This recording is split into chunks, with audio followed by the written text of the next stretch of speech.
Bom dia a todos. Que casa cheia, Jesus. Graças a Deus, né? Estou vendo algumas pessoas conhecidas e, primeiramente, muito obrigado por poder estar aqui nesse momento e a gente falar um pouquinho e iniciar falando sobre cuidado num evento que é da Pastoral Familiar. Eu acho que foi uma escolha abençoada, né?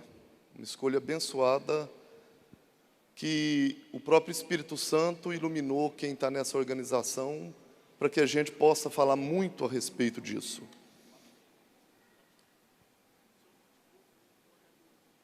Aí ele está falando que o meu notebook não entrou HDMI. Então, enquanto isso, vocês dão uma organizada aí, uma mudada? Eu tenho que ir falando até então. Já foi. Isso. Pediram... O tema em si é o cuidado centrado na pessoa. Como eu sou enfermeiro e trabalho diretamente no cuidado, a minha prática profissional ela é diretamente ligada a pacientes em fase final de vida. Eu trabalho com cuidados paliativos, né? Já tem aproximadamente 8 anos que eu dedico somente a essa prática e que muitas pessoas acham que isso é uma especialização de profissional de saúde só. Mas cuidado é uma coisa que, naturalmente, quem é pai e mãe tem, por natureza, o ato de cuidar.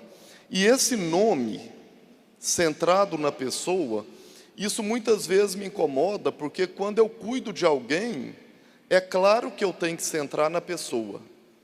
Mas quando a gente fala centrado na pessoa, foi uma situação que teve que acontecer para que as pessoas que tivessem no cuidado não esquecessem que o mais importante é o ser humano e não a remuneração que eu tenho em cima do cuidado da pessoa e não os méritos que eu tenho voltados para quando eu cuido da pessoa e não quanto à visibilidade que eu tenho que ter quando eu cuido das pessoas. Muitas vezes isso me preocupa por ser cristão também, é porque quando eu cuido de pessoas que têm uma religião, às vezes eu tenho mais dificuldade do que quando eu cuido de pessoas que não têm. E é muito melindroso eu falar isso aqui nesse evento, né? Por que cuidar de pessoas que têm uma religião, às vezes se torna mais difícil? Porque religião e espiritualidade estão na mesma casa, porém, a pessoa pode ter espiritualidade e não ter religião, e ter religião e não ter espiritualidade. Eu vou falar um pouco mais disso depois. Mas quando a gente fala de pessoas que têm religião e eu tenho mais dificuldade de cuidar, é porque muitas pessoas tratam Deus como matéria financeira, econômica, bancária, como título de capitalização. Deus, para muitas pessoas, são pessoas que eu invisto nele, fazendo bem, e ele é obrigado a me devolver de volta com bem. Na minha família, se eu faço bem, não pode ter câncer. Na minha família, se eu faço bem, não pode ter acidente. Na minha família, se eu faço bem, não pode se perder um filho. E quando isso acontece em algumas famílias, Deus deixa de ter o valor que ele tem só por ser Deus. Esse é o problema de, às vezes, cuidar de pessoas que têm uma religião. Eu não estou especificando, mas às vezes não é só ter uma religião. Às vezes é ter um banco dentro da sua espiritualidade. Então, muitas pessoas que a gente cuida, um senhor mesmo, há 2 semanas atrás, falou comigo, um senhor de 54 anos, descobriu um câncer avançado, e quando a gente foi comunicar com ele que o tratamento curativo, no momento era impossível, que ele ia ter que, né, ser submetido a medidas de conforto, olha o que ele me falou. Alexandre, eu sou um pai que nunca fui na porta de um bar, eu nunca fumei, eu nunca bebi, eu sou da Conferência São Vicente de Paulo há 22 anos e Deus me traiu. e Deus me traiu. Que Deus é esse? O seu Deus é um Deus que te ajuda a atravessar caminhos difíceis, ou um Deus que te condena e te castiga? Ou um Deus que é obrigado, como banco, a ver que todas as vezes que você sai de casa para vir num evento como esse, você olha para ele e fala: ó, eu estou aqui, comigo não pode acontecer nada não. Então, quando a gente fala de cuidado centrado na pessoa, eu quero trazer alguma coisa da pessoa, porque nós temos que imaginar que quando eu cuido de alguém, quando eu dedico a uma pastoral, quando eu dedico a um cuidado, eu tenho que centrar na pessoa, e não na troca que o mundo é obrigado a me dar. Eu tenho que desvestir, eu tenho que me apagar, me anular enquanto julgamento e principalmente um julgador de necessidade de recompensa que muitas pessoas têm. Essas necessidades de recompensa acontecem com casais. Eu tenho necessidade, se eu fiz isso com você, você fazer isso comigo. Eu dou aula para alunos da medicina e da enfermagem. O que eu tenho de alunos da medicina com depressão, vocês não têm noção. O quanto. E quando eu vou atender cada um, sabe o que eles falam? Alexandre, os meus pais já me cobram devolutiva do curso que eu estou fazendo desde agora. O meu pai paga para mim determinada coisa, mas ele fala, perto de todos os amigos, eu tenho certeza que ele vai me retribuir com tudo. Olha a necessidade de cobrança. Se aqui tem pai ou mãe que cobra do seu filho retorno por aquilo que ele faz, centrado na pessoa e não na troca, ele está de alma limpa. Mas se você ajuda o seu filho, se você cuida do seu filho, e a sua necessidade é que ele obrigatoriamente te pague, não foi centrado na pessoa. Não foi centrado na pessoa. Você fez banco de capitalização com seu filho também. E quando a gente traz o cuidado centrado na pessoa, eu quero justamente que vocês pensem neste tipo de cuidado, em que eu cuido do outro sem esperar dele nada em troca. Eu trouxe essa fala, esse cordel do Patativa do Assaré, porque eu gosto muito dele, e ele fala uma coisa que é muito interessante. Olha isso. Morte, você é valente. O seu poder é profundo. Quando eu cheguei neste mundo, você já matava gente. Eu guardei na minha mente este seu grande rigor. Porém, eu lhe peço um favor. Para ir ao campo santo, não me faça sofrer tanto. Morte, me mate sem dor. O que é que o Patativa trouxe quando ele falou sobre isso? Ele falou justamente que nós humanos não precisamos nos enganar, que todo mundo sabe que vai morrer. Ou seja, se você reza, você morre. Se você não reza, você morre. Se você acorda mais cedo, você morre. Se você não acorda, você morre. Se você é bonzinho, você morre. Se é ruinzinho, morre também. Então morre. Isso não tem jeito. Inclusive tem determinadas coisas que as pessoas falam em velório que eu fico só admirando. Quando morre jovem, eles vão e falam assim,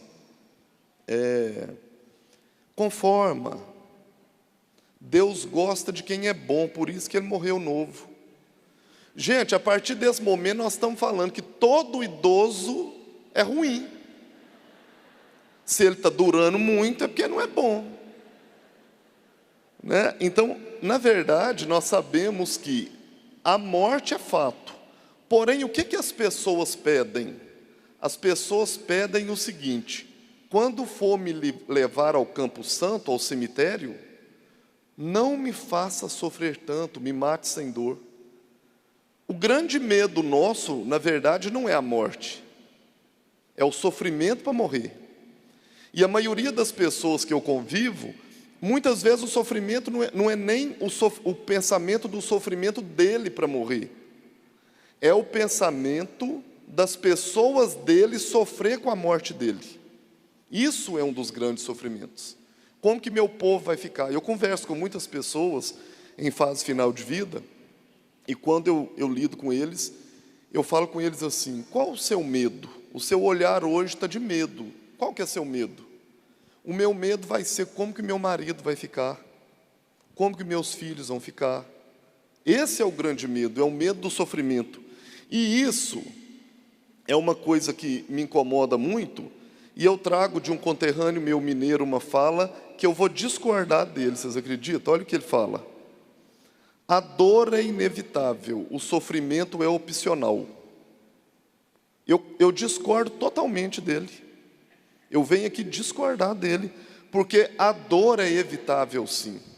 Nós temos como diminuir a dor da pessoa quando eu centro o meu cuidado e minha atenção a ela. O sofrimento, ele não é opcional. Se alguém tinha um voo marcado para vir para cá e perdeu o voo, ou perdeu o ônibus, perdeu o que seja, na hora que perdeu a pessoa xinga, acha ruim, sofre, é inevitável. Depois a gente arruma desculpa. Depois a gente fala assim: é porque não era para eu ir. Ou porque o avião ia cair. E você fica sabendo que o avião não caiu, o povo chegou e está aqui super bem, né?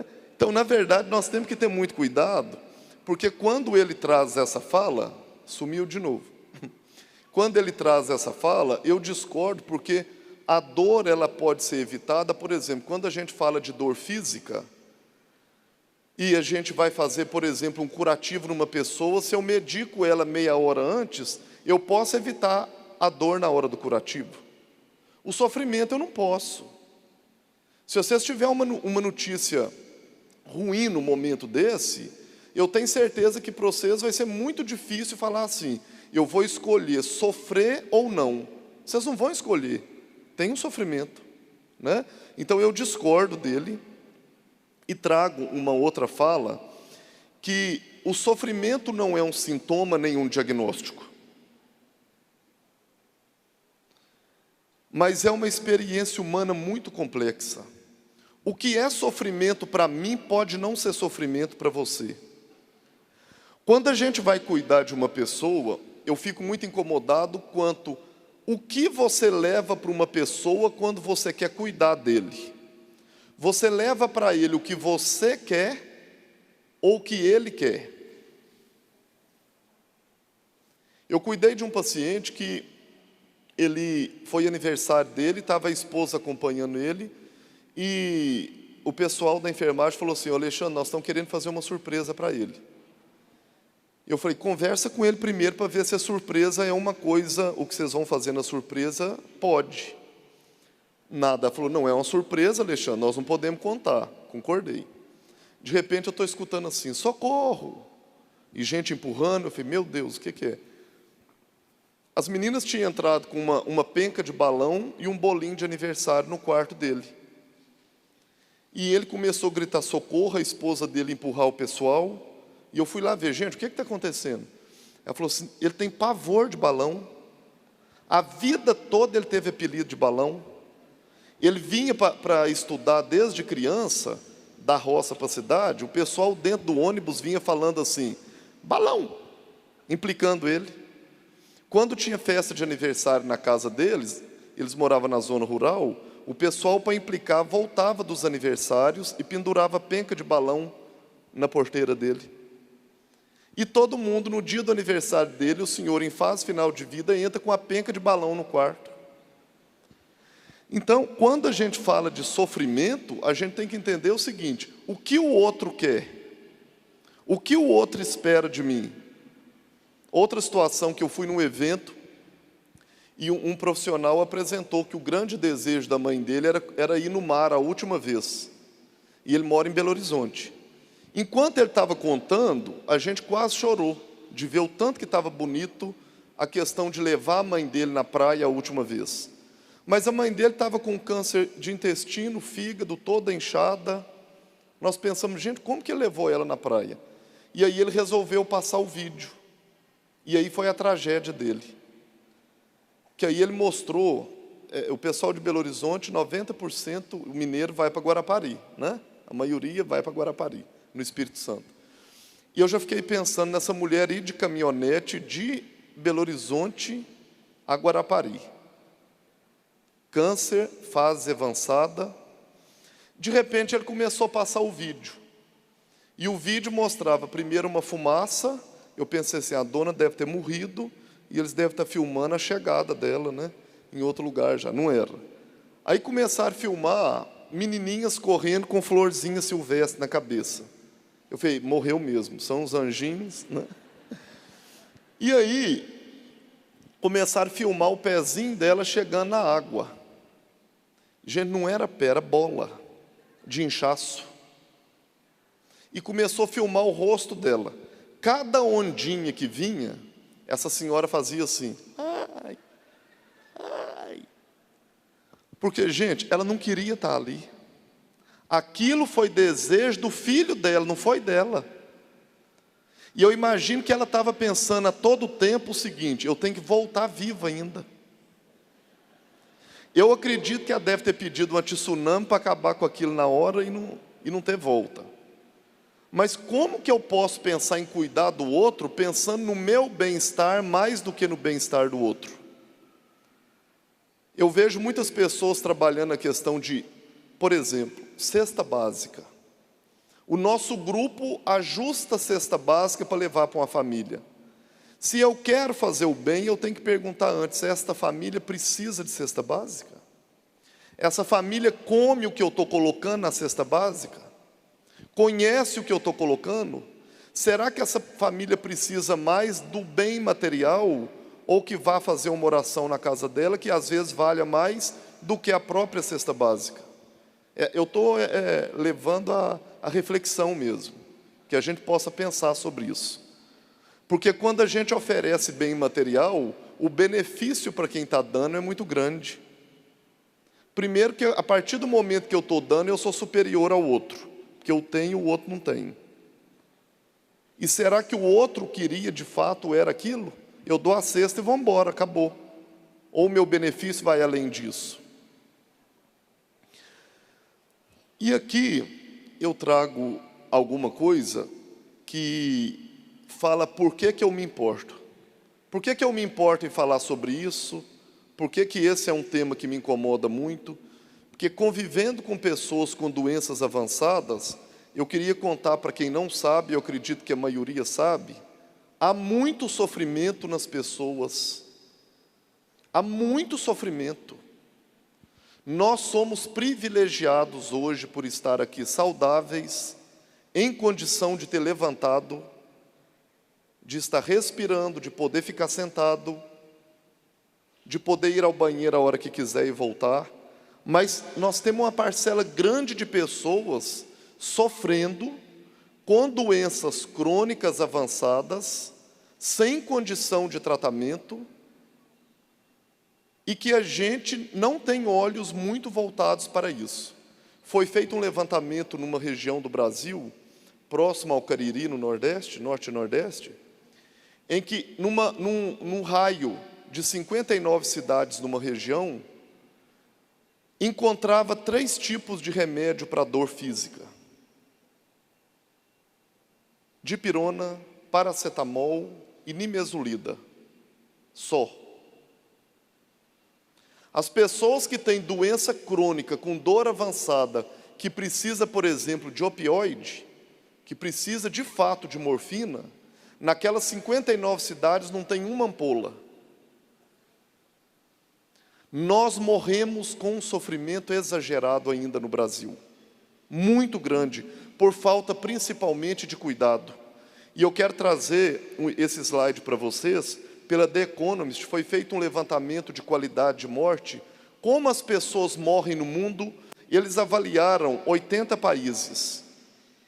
O Brasil está em 42º lugar em condição e qualidade de morte. Nós morremos muito mal, muito mal. Sabe quem está na nossa frente? Primeiro, um desaforo, a Argentina.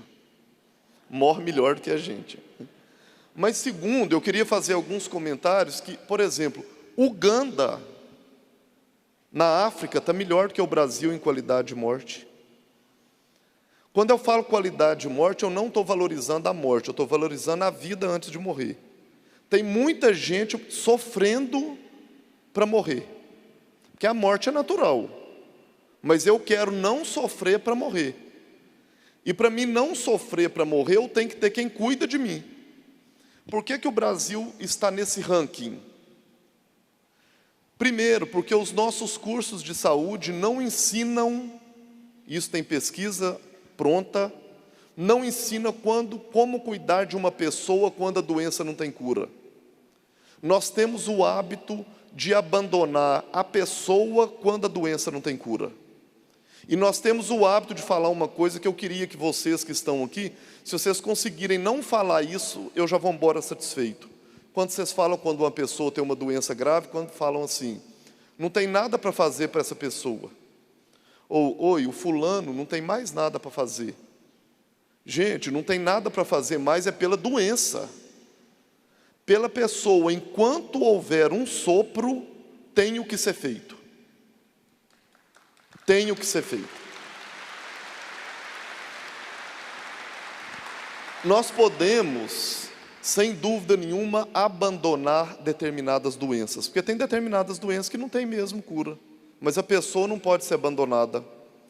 E quando eu penso isso, eu queria que vocês gravassem uma outra coisa, que é, nós temos que, no nosso trabalho pastoral, a maioria estão aqui representando uma pastoral, e pastoral vem de pastoreio, vem de cuidado, vem de manto protetor, capa protetora que abraça o outro.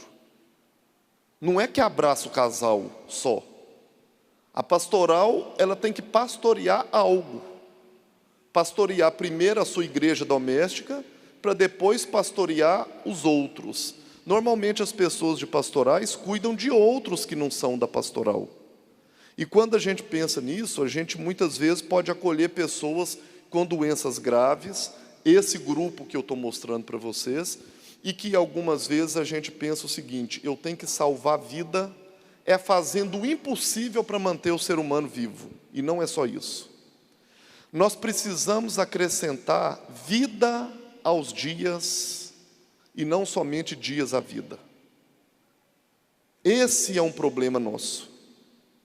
Nós precisamos estudar nas escolas de saúde, nós precisamos trabalhar nas pastorais, que o que a gente precisa valorizar é a vida aqui, agora, valorizando-a, valorizando individualmente, em família, e acrescentar vida aos dias de hoje. E não somente dias à vida. E não somente dias à vida. Que muitas vezes o que a gente busca é isso. Às vezes eu prefiro, chega uma pessoa de 89 anos, câncer de mama, metastático de costela, pulmão, as pessoas reanimam aquela pessoa que chegou com a parada cardíaca, põem ela num tubo, com qual sentido? Com qual sentido? Eu estou acrescentando vida aos dias ou dias à vida dela? Dias à vida dela e a gente ainda tem capacidade de falar, eu fiz tudo para ela. Não, você fez tudo para você. Para ela foi muito ruim o que você fez. Isso dá uma discussão mais longa do que isso. Mas a bioética nos respalda muito bem quanto a isso. Tá? Então, por que o Brasil está nessa condição? Primeiro, nós não ensinamos que também é salvar vida quando eu acrescento vida aos dias. Segundo, nós não temos acesso fácil a medicamentos. A Uganda tem. Terceiro, nós não temos serviços próprios de cuidados avançados. O Vaticano tem feito um grande investimento. Numa parte do meu doutorado que eu fiz fora, eu estava em Sintra, em Portugal, onde eles estão trabalhando, o Vaticano está fazendo o maior investimento num hóspice público para poder voltar o cuidado à pessoa que sofre.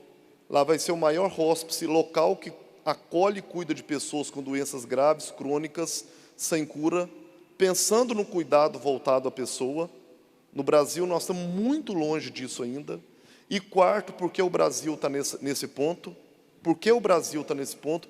Porque nós quase não temos serviços implantados de fato em cuidado paliativo, que é cuidado à pessoa com doença avançada, incurável, e não temos política pública no Brasil que financie esses serviços. Isso ainda é mais grave.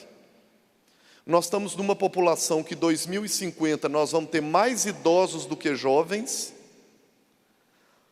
A evolução dos tratamentos de saúde tem feito que as pessoas vivam mais. Os leitos de hospitais não aumentaram. E aí eu pergunto para vocês, aonde que nós vamos ficar? Quem vai cuidar da gente? É um pensamento que a igreja a Igreja Católica especificamente começou a se preocupar mais com isso, mas é uma preocupação de saúde social, que tem que ser muito mais do que isso, né?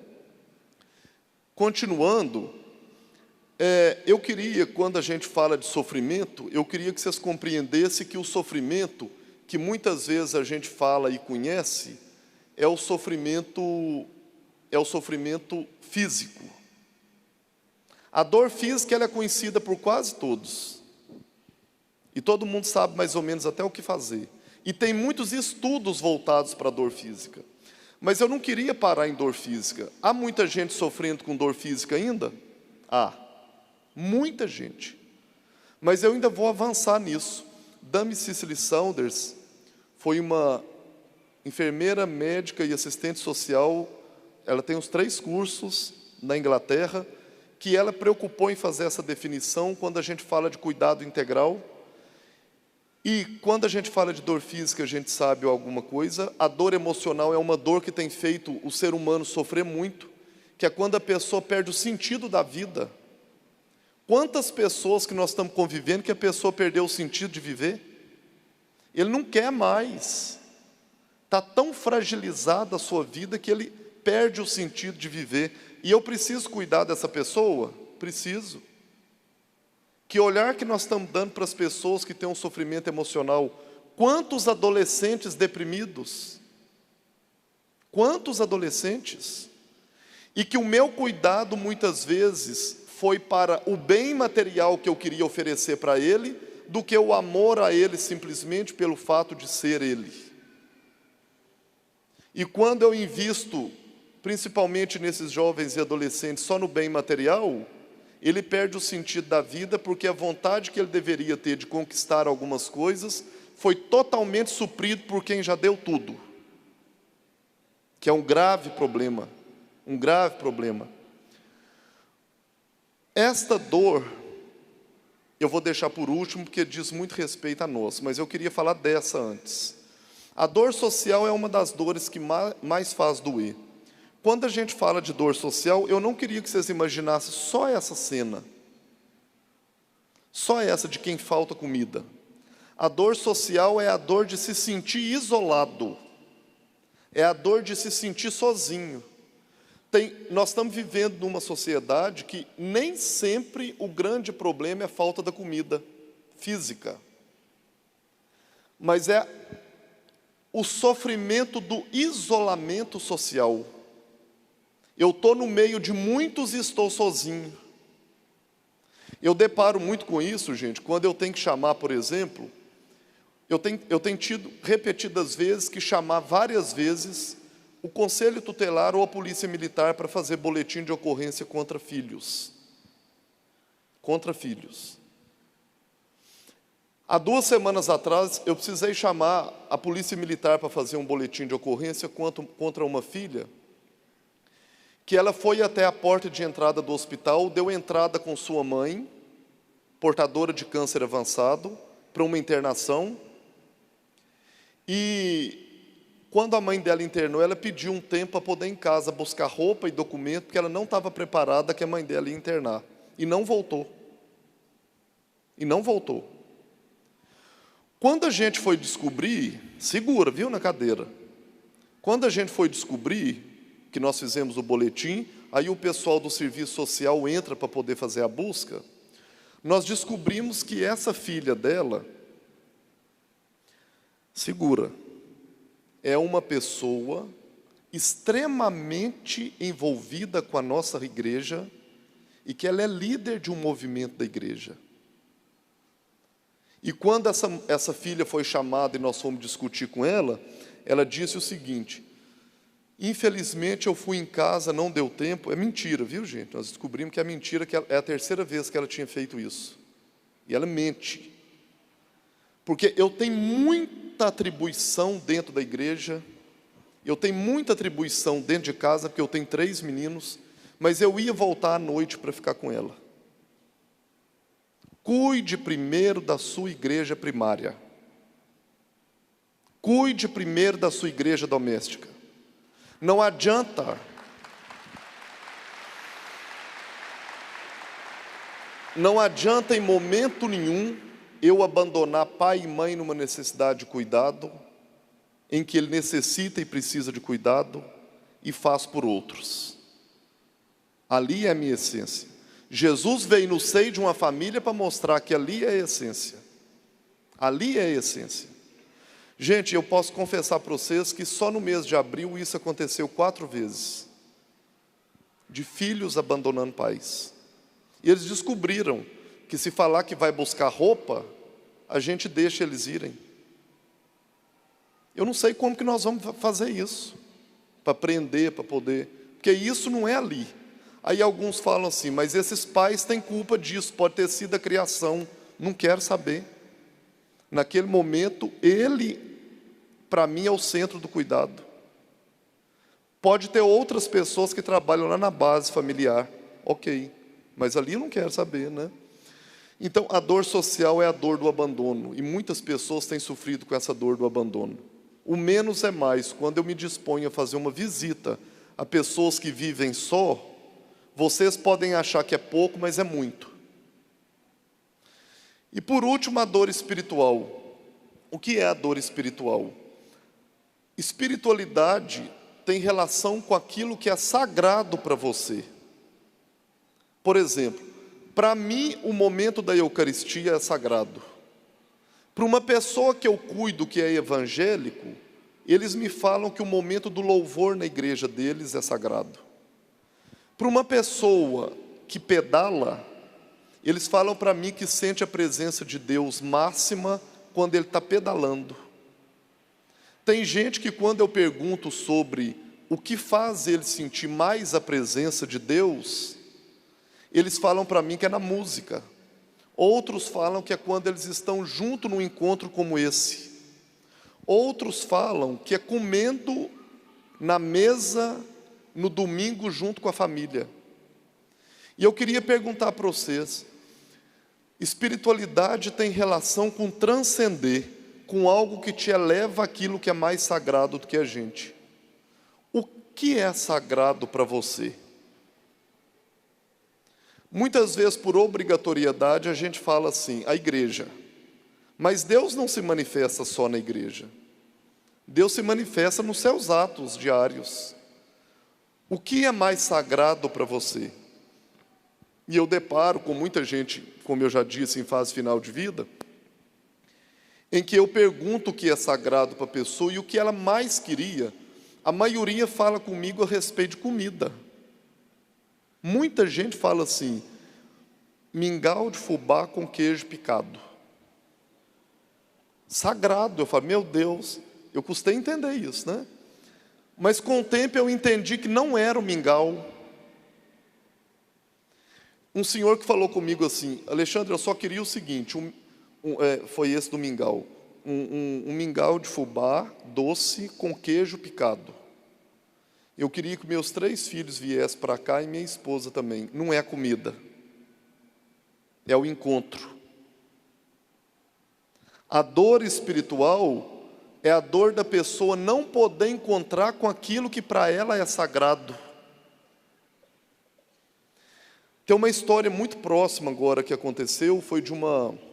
Eu vou contar a dimensão da história para vocês verem o que é sagrado para uma pessoa, e eu, como cuidador, tenho que centrar o cuidado nela.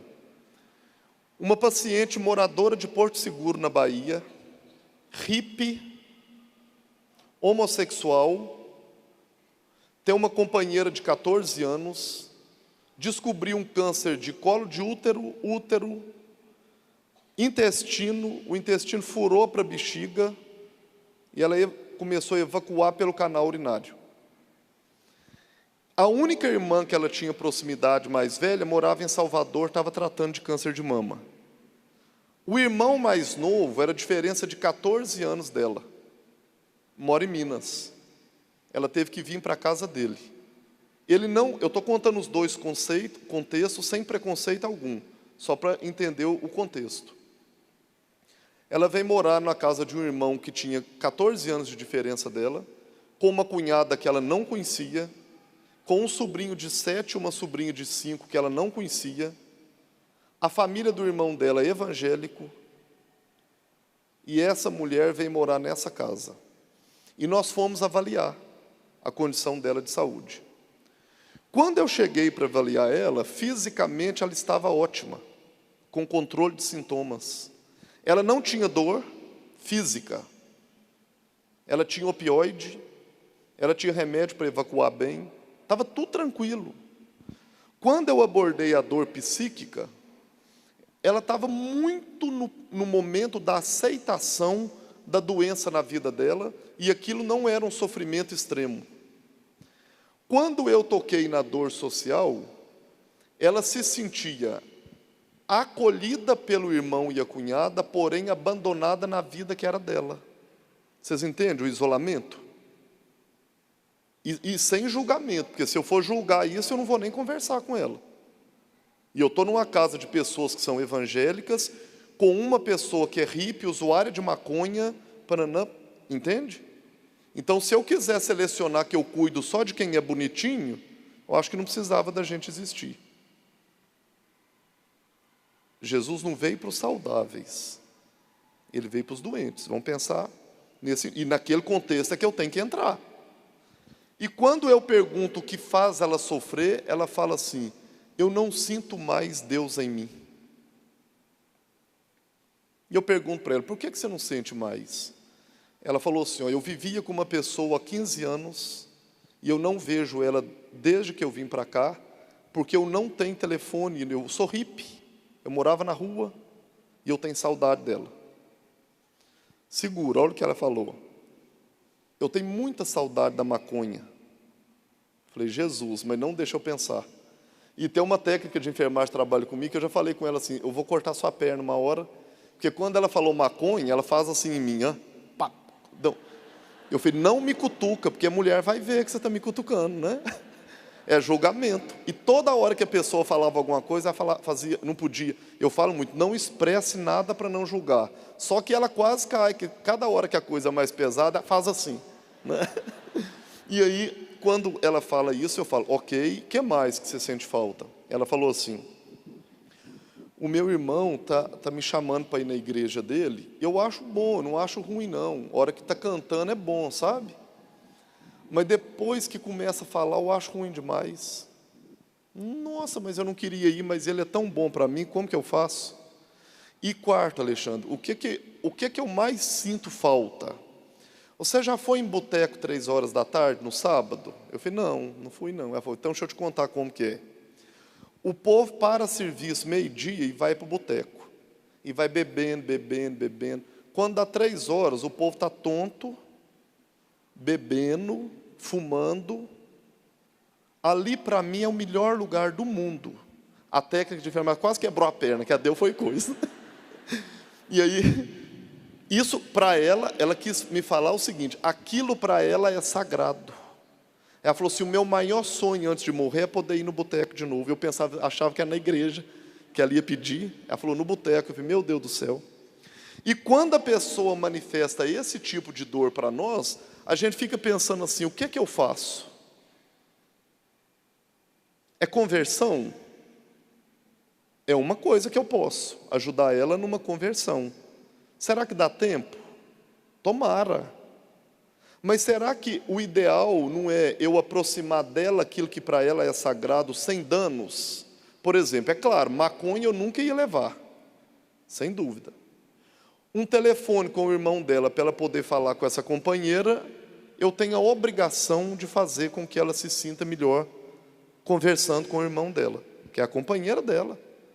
É a pessoa que ela convive há 15 anos. Quem sou eu para julgar? Quem sou eu para julgar alguma coisa? E a outra coisa foi a possibilidade dela ir num bar não é beber, mas ela queria muito ir num bar a última vez. E eu não posso levar, o irmão não pode levar, mas um vizinho levou. E aí eu voltei numa segunda-feira e perguntei, e aí, como que foi seu final de semana? Ela falou assim, Alexandre, até a minha morfina eu diminuí o horário, de tão bem que eu estou. Eu falei, mas por quê? Fiz de bobo, né? Ela falou assim, ó, primeiro que meu irmão me deu um telefone, eu converso com a fulana, ela dá tchau para mim como se eu estivesse vendo ela. Minha companheirona. Beleza. O que mais? Alexandre, eu fui no boteco, mas foi bom demais. Se tem um lugar que tem Deus, é onde tem alegria, e ali tem alegria. Eu falei, meu Deus, o que eu faço, Deus amado? E aí, eu nem levei a técnica esse dia comigo, que eu falei assim, a hora que a contar do boteco, essa menina vai cair, né? Aí ela falou assim, aonde tem o boteco, Alexandre, mas e foi bom demais, porque 3 horas da tarde, eu fiquei no caixa, sabe? Ela me contou detalhe, porque aquilo era sagrado para ela. Pode não ser para mim, mas para ela é, né? E ela falou assim, Alexandre, quando eu cheguei lá, 3 horas da tarde, o povo já estava tonto. O povo tonto, fumando. Eu já até desacostumei daquilo, mas eu fiquei no caixa para não ficar no meio daquilo. Para melhorar, 4 horas da tarde, teve uma briga. Eu falei, agora é o lugar. Essa mulher morreu depois desse dia, ela morreu exatamente 2 dias depois dessa visita no boteco. Não foi de bebida, ela não bebeu, ela foi ali só por ir. E ela, antes de morrer, pediu ao irmão dela que contasse a nossa equipe, que estava, né, trabalhando esse cuidado centrado nela, que foi os 2 últimos dias de vida dela, foi os dias mais felizes da vida dela, porque ela foi vista como pessoa, não como máquina do meio, não como uma pecinha do meio que tem que fazer só o do outro. E quando a gente fala nisso, e poder falar nisso dentro de uma igreja, dentro de uma religião, isso é muito bom, porque às vezes a gente tem prática pronta que a gente leva para as pessoas, e eles não querem aquilo. Oferecer comida para morador de rua. A gente estava na Jornada Mundial da Juventude, e estava um grupo, e a gente resolveu passar num local lá no Rio Marechal, comprar batata. Quem é do Rio aqui? E muita gente. E nós fomos comprar batata lá de Marechal. E a batata é uma batata boa, quem for lá eu recomendo. E aí nós comemos batata com linguiça, com carne, com muita coisa, e cansamos. E um colega que estava comigo, é cardiologista, falou assim, Alexandre, tem uma dona ali na calçada, vamos dar esse resto de batata para ela? E ele, cardiologista, chamou ela dormindo e falou, eu queria te dar essa batata. Gente, essa mulher xingou tanto. Ela falou assim, deixa eu te falar uma coisa, eu estou cansada de batata. Todo mundo que passa aqui come batata e não quer me dar o resto. Eu tenho colesterol alto, triglicérides. E ele falou assim, Alexandre do céu, eu sou cardiologista e eu estava... Você está achando que está fazendo caridade, menino. Você não perguntou o outro se ele quer aquilo. Se aquilo é o sagrado para ele, então vamos pensar nisso, né? Então, eu queria trazer essa frase para vocês, que eu acho que é uma frase que significa tudo. O sofrimento humano, ele só é intolerável quando ninguém cuida. E quando eu penso no bom samaritano, essa frase é de Dame Cecily Saunders, e quando eu penso no bom samaritano, eu acho que está o melhor exemplo disso. O sofrimento humano, ele só se torna intolerável quando não tem ninguém cuidando. Quando alguém depara com você e te pede a morte, muitos me pedem em fase final de vida. Ele só pede a morte porque você não está dando conta de controlar o sofrimento dele, senão ele não pedia. Então, antes de controlar o sofrimento do outro, eu chamo a atenção para vocês descobrir qual é a dor do outro. Antes de oferecer, perguntar, o que eu posso te ajudar? Parar de levar projeto pronto. Parar de elaborar projeto sentado dentro de gabinete e enfiar no povo, achando que o povo tem que ter aquilo que você pensou. O que as pessoas da sua área de atuação esperam de você? Pergunta o povo. E aí o cuidado centrado na pessoa, ele é um cuidado personalizado, ou seja, para uma pessoa, O que eu vou fazer é pensando na pessoa, não é uma receita de bolo que eu faço aquilo para todo mundo. Eu acho um absurdo quando tem lar de idosos que eles falam assim: hoje é dia de levar os idosos para a pescaria. Mesmo quem nunca gostou de pescar, enfia dentro do ônibus e põe na beirada do rio. Tem gente que detesta pescar, não gosta de mosquito, mas você põe o idoso e põe ele na beira do rio. O cuidado, ele tem que ser personalizado. Você quer ir? Você tem vontade? Segundo, ele é coordenado. Alguém ajuda a cuidar. Alguém justifica o cuidado. Fala o que quer. O cuidado é capacitante. Eu devo cuidar do outro pensando em deixar ele dar conta de depois fazer sozinho. Eu tenho que pensar nisso. Porque senão você vai assumir uma pessoa por inteiro e nunca vai conseguir fazer com que ele se sinta bem de dar conta de fazer por ele. É muito mais vantagem ir arrumar a casa para alguém que você sabe que não está dando conta, do que você ir arrumar a casa junto com ela para ela voltar a dar conta de arrumar sozinha. A pessoa quer autonomia. A pessoa precisa de autonomia. A pessoa é tratada com dignidade, compaixão e respeito. E quando a gente traz justamente esse cuidado centrado na pessoa, a gente fala de cuidado total, pensando em ver a pessoa na dimensão física, psíquica, espiritual e social. Eu não posso esquecer que ela é um todo. Oferecer o que as pessoas precisam não é pouco, é o que elas precisam, não é só, é a sua realidade. Tem gente que precisa só que você esteja perto. Durante muito tempo, eu trabalhei num hospital, é onde eu trabalho cuidados paliativos até hoje, e o padre Fábio de Mello foi ficar de acompanhante com um menino que a gente cuidava com câncer. Ele até relata isso numa música dele, e que ele foi ficar com o Fabinho, e durante a noite, no outro dia, ele estava inconsolado, porque ele falou que o Fabinho acordou de madrugada chorando. Eu estou dando um nome fictício, tá? Acordou pela madrugada chorando, e ele ficou muito incomodado de pensar assim: gente do céu, eu vim ficar de acompanhante e eu não estou fazendo nada, ele está chorando por eu não estar aqui. Eu estou aqui, eu dormi. E aí ele perguntou, nossa, o que eu deixei de fazer? E aí o menino, o jovem, falou com ele assim: você não deixou de fazer nada. Só de você estar aqui é muito. Eu estou chorando até de emoção de estar acompanhado, eu não estou sozinho. E agora há pouco estou com constipação intestinal, doeu um pouco. Mas o simples ato de estar aqui é muito. Nem sempre nós temos que ficar falando. O simples ato de se colocar no lugar é muito. Vamos tentar o máximo possível pensar que o menos é mais. E quando a gente fala nessa questão da dor total, eu queria, quase caminhando para finalizar, falar que o cuidado centrado na pessoa é quando eu descubro aonde fica a paz do outro. Aonde fica a paz do outro? Porque se o meu papel for resgatar a paz que ele perdeu, eu estou sendo um bom samaritano, sem julgamento da condição que ele é, mas eu vou resgatá-la. Aonde que fica a sua paz? Dessa mulher, por acaso, não era no lugar que eu agradaria, mas era a paz dela, não era a minha. Aonde fica a sua paz?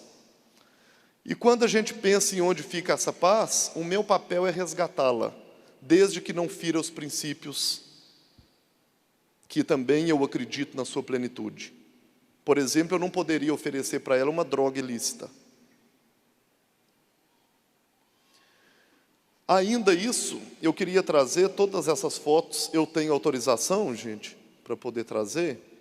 Eu queria colocar para vocês que o acesso e continuidade de cuidado para gerar bem-estar é cuidar centrado no outro.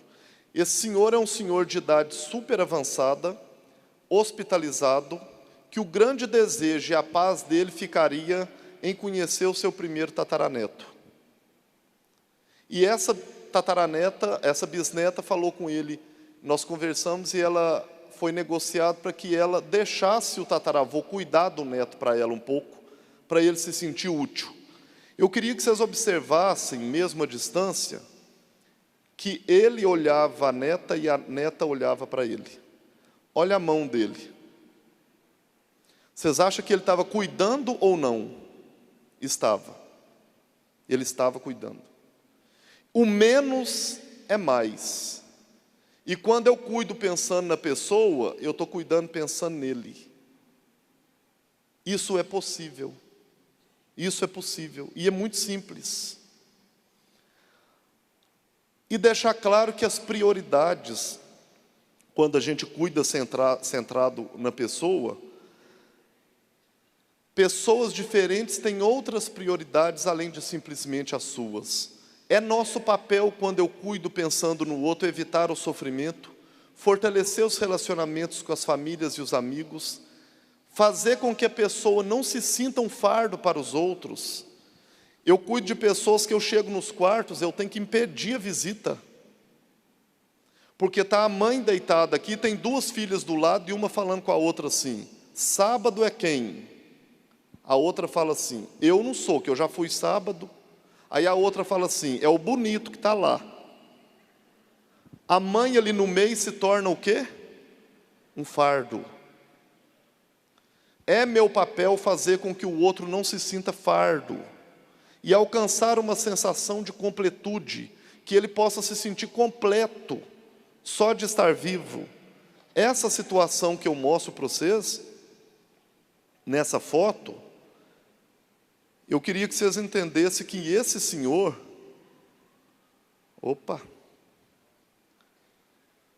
Eu queria que vocês entendessem, e eu acho que percebe-se nessa foto, que esse senhor está em plenitude. Ele se sente completo, ele se sente útil.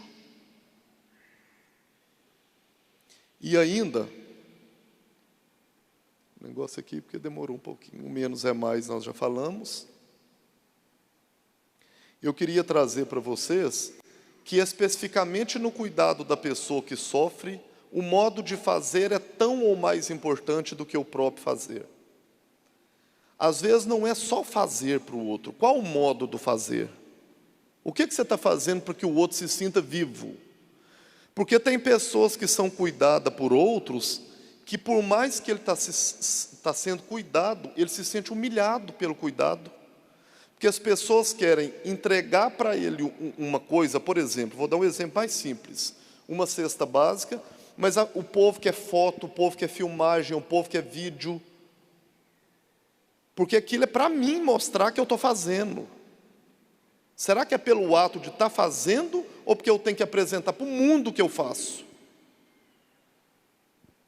Eu peço assim, tenha muito cuidado com as exposições que a gente tem do outro, porque quando a gente fala que defende a vida, inclusive nós defendemos o direito da pessoa à privacidade dele, onde eu peço ou não para que ele seja exposto ou não.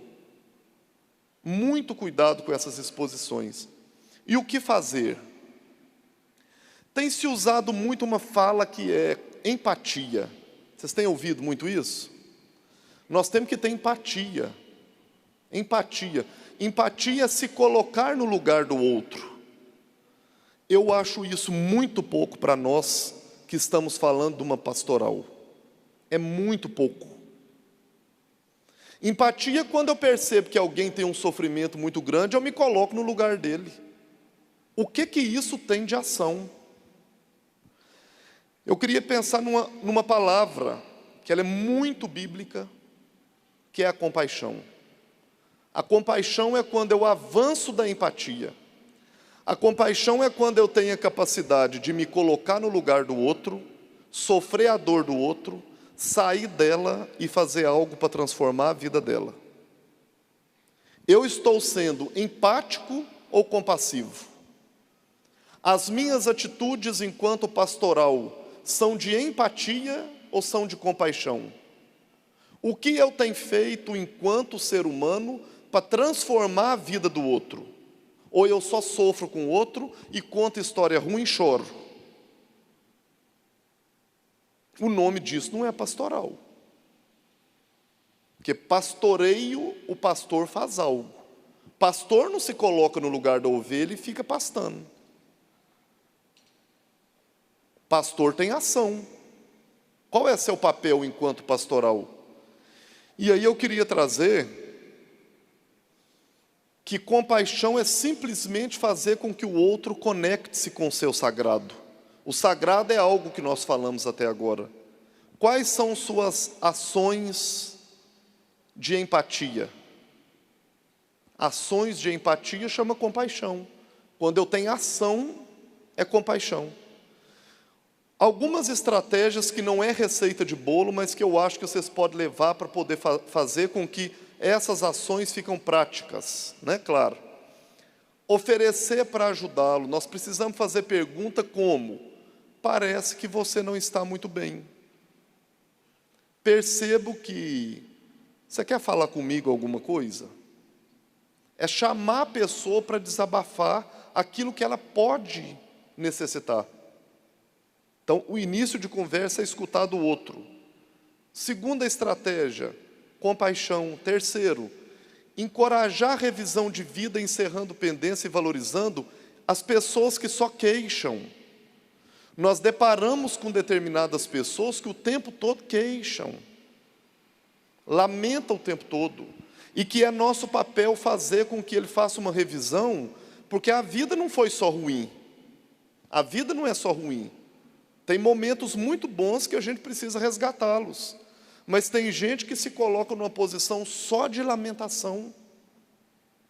Jesus, quando fazia, ainda faz os seus milagres, tem uma passagem bíblica que ele conta que Bartimeu estava à beira de uma estrada, esperando Jesus passar, e que ele foi muito antes para aquele local, e quando Jesus passou, ele estava ali esperando o milagre, que eles falaram, o pessoal começou a gritar com ele. A Bíblia coloca que a população o repreendeu, porque ele estava gritando muito. Ele falava: Jesus, filho de Davi, tenha compaixão de mim.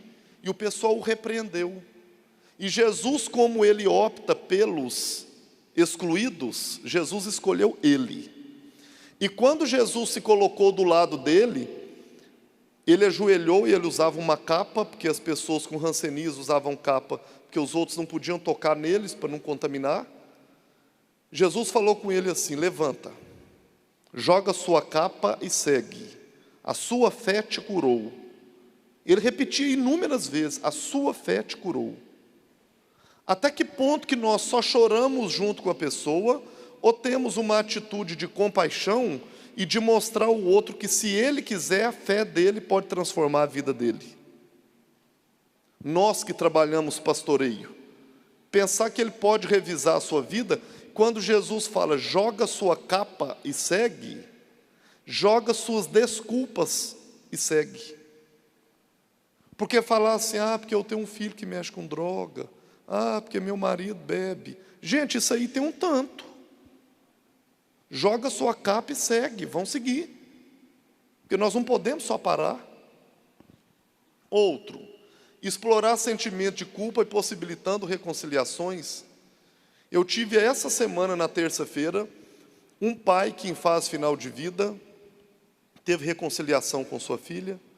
Eu tive um filho de 18 anos, um paciente de 18 anos, com leucemia, e na fase final de vida a mãe dele estava cuidando dele, eu fui abordá-la.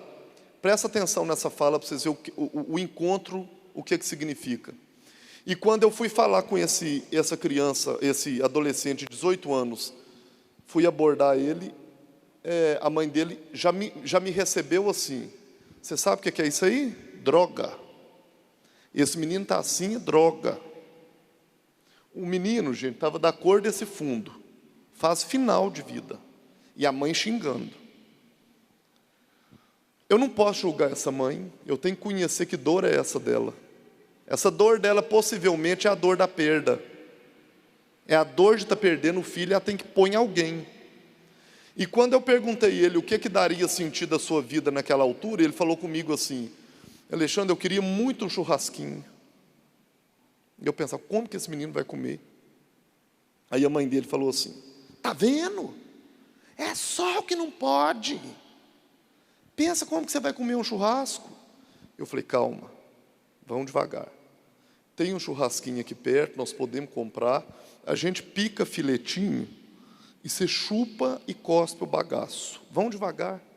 A mãe dele, se ele morrer, é culpa de vocês. Nossa, nervosa. Eu falei com ela assim, a senhora que vai dar ele o churrasco. E nós vamos te ajudar. E nós picamos e ela começou a dar ele o churrasco, gente. Porque era muito fácil eu me colocar no lugar dela, ser só empático e falar assim, é droga. É droga. E quando a gente começou a desfiar o churrasco e pôr na boca dele, a lágrima nele pingou. E ele disse nessa hora assim, mãe, eu queria te pedir perdão. E essa mulher nessa hora sensibilizou. Essa mulher nessa hora, ela falou com ele, porque ela não tinha jeito e outra saída, ela falou com ele assim, isso não é droga não, isso é da vida mesmo. Eu também queria te pedir perdão, sou muito dura com você, e dá-lhe churrasco. E na hora esse menino falou assim, de novo eu te peço perdão, eu não fui o tempo inteiro um bom filho. E ela falou, sabe por que eu estou assim? Porque dos 3 filhos que eu tenho, você é o único que quando eu estou no fogão, você chega, passa a barba na minha nuca, você chegava doido de moto, você me abraçava, e eu não dou conta de pensar que eu vou voltar em casa e você não vai estar comigo. Pensa se eu julgasse essa mãe? A empatia ia fazer simplesmente julgar a mãe. A compaixão é o ato dela poder ter dado churrasco para esse menino. Esse menino morreu menos de 12 horas depois disso, com a mãe reconciliada. É nosso papel enquanto pastor reconciliar pessoas. Eu tenho isso todo dia, todo dia. Reequacionar expectativa e objetivo, facilitar a expressão da espiritualidade. O meu tempo está marcado, e eu vou ter que... Deixa eu ver se ele vai. E eu vou trazer para fechar uma experiência prática para vocês. É só figurativo, as gravuras, tá? São públicas. Essa senhora é uma senhora que mora num morro no Rio, com a doença neurodegenerativa, e que o grande sonho dela era voltar da aula de balé e encontrar com as pessoas que ela dava aula de balé. O menos é mais. Os agentes comunitários de saúde e o pessoal da pastoral do local, das comunidades, limparam o quintal dela e levaram a aula para o quintal dela. Isso é compaixão. O menos é mais. Uma senhora portadora de câncer de cabeça e pescoço, obesa, tinha vontade de voltar para sua casa numa comunidade no Rio. Nós fomos fazer visita para ver a possibilidade que tinha da maca entrar. A maca não entrava. Nós reunimos nesse dia a comunidade, porque é uma coisa que nós fazemos muito mal. Nós pensamos que a gente sabe tudo. A gente pensa que sabe tudo. Os livros falam tudo. Eu coloquei um jaleco, eu sou dono do poder. E não somos. Quando a gente possibilita a comunidade de participar, uma pessoa dessa comunidade falou assim, eu tenho uma ideia. Nós podemos fazer uma tirolesa para fazer essa mulher voltar para a casa dela. E quando essa mulher, nessa gravidade toda, pôde voltar para casa, eu queria colocar para vocês que o menos é mais nessa atitude. Isso é ela voltando para casa, numa tirolesa. Isso é compaixão. Ação. O que dava sentido dela era ter um almoço no domingo com a família dela mais uma vez. Fazer o que é óbvio é muito fácil. Dar cesta básica é a coisa mais fácil do mundo. Eu queria que nós sentíssemos incomodados que isso é pouco. Essa outra, ela também é uma moradora de comunidade, em que o filho foi morto, a nora foi embora, e sobrou esse neto. Ela tinha vontade de voltar para casa para ensinar um legado para o neto. E eu queria colocar para vocês que ela deixou um legado. Olha isso. Só um minuto. Esse negócio não está gostando muito de mim, mas eu vou lutar. Olha isso. Ela pegou um valão com o lixão que tinha na comunidade dela e transformou num jardim nos últimos 8 meses de vida com o neto dela. E o neto dela hoje é um grande empreendedor de transformar locais que têm lixões e valas em ambientes ecológicos. Isso é compaixão.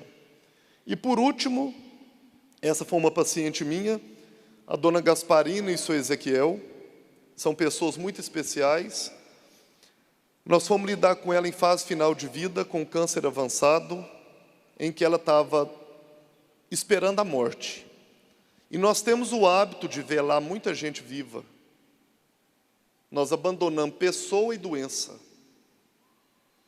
E quando eu deparei com ela, ela estava com essa filha acompanhando. Eu perguntei a ela o que ela sabia da condição, o que ela tinha vontade de saber, e quais eram as vontades dela e expectativas de vida.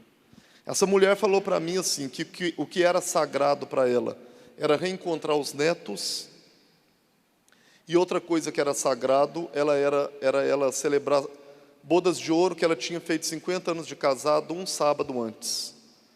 Só que ela não permitia ver o esposo há 60 dias, pelo medo dele sofrer e ver ela sofrendo. Então tinha 60 dias que ele não encontrava com ela. E nesse momento em que a gente pensou o seguinte, isso é possível? Vão mexer. Quando eu falei com o oncologista dela, ele falou assim, Alexandre do céu, vocês arrumam muita confusão, mas eu vou junto com vocês. Ela falou, pois é. Eu falei, é melhor só pensar numa alta, porque ela aparecendo para o senhor de noiva não vai ficar muito bom. Então, vamos pensar no casamento, né?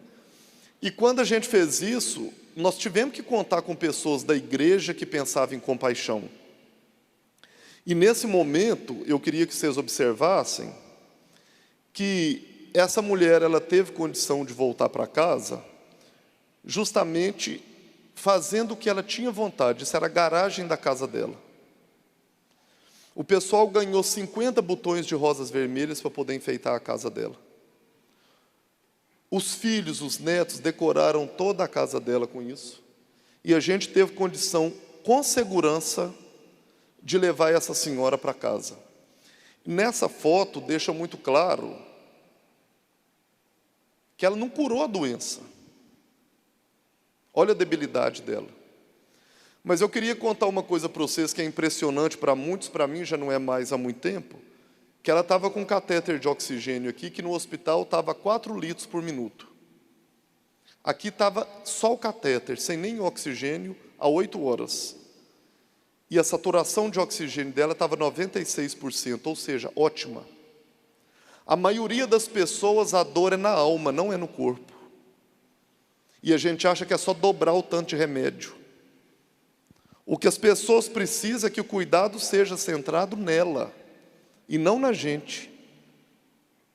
O senhor Ezequiel estava com uma camisa de outra cor, na hora ele falou assim, minha camisa não está combinando com a roupa dela. O neto pegou a moto, foi buscar outra camisa. Nós paramos de velar ela e começamos a celebrar a vida, independente do tempo que ela tenha. Nós precisamos celebrar a vida enquanto o tempo for. Olha essa foto. Essa foto.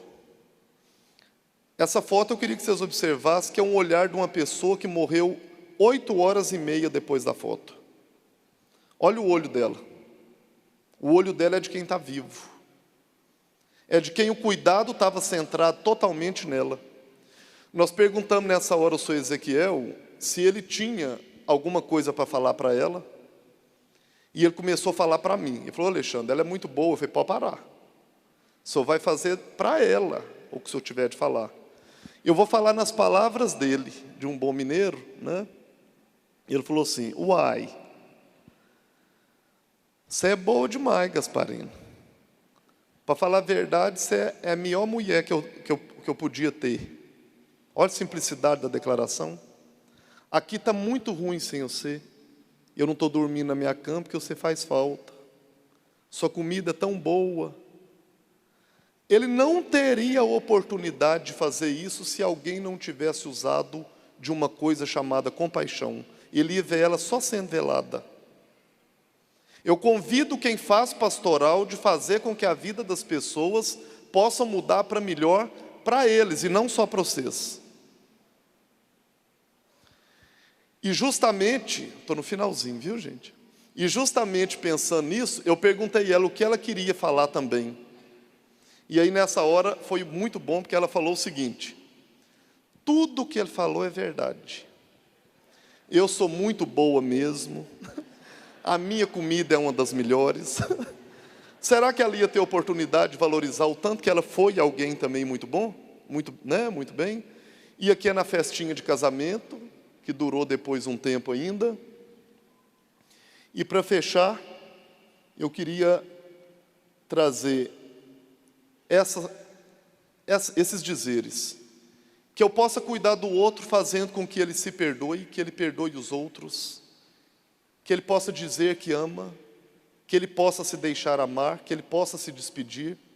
Porque quando eu estou fazendo isso, é um ato de compaixão e de considerar que ele está vivo. Essa foto é uma foto que representa muito. Possivelmente o irmão encontrado com outro irmão após os pais serem incendiados. E eu queria que vocês imaginassem que essa foto é uma foto muito emblemática no que diz respeito ao cuidado. Ele está cuidando do outro com água, comida, sem esperar nada em troca. Simplesmente pelo ato de cuidar do outro. E quando tocar alguém, nunca toque só um corpo. Quer dizer, não esqueça que toca uma pessoa e que neste corpo está toda a memória de sua existência. E mais profundamente ainda, quando toca um corpo, lembre-se de que toca um sopro, que este sopro é o sopro de uma pessoa com seus entraves e dificuldades, e também é o grande sopro do universo. Assim, quando toca um corpo, lembre-se de que toca um templo, e que esse templo é o templo de Deus. Eu agradeço a todos a oportunidade e que cada um possa levar para o seu dia a dia essa experiência. Obrigado.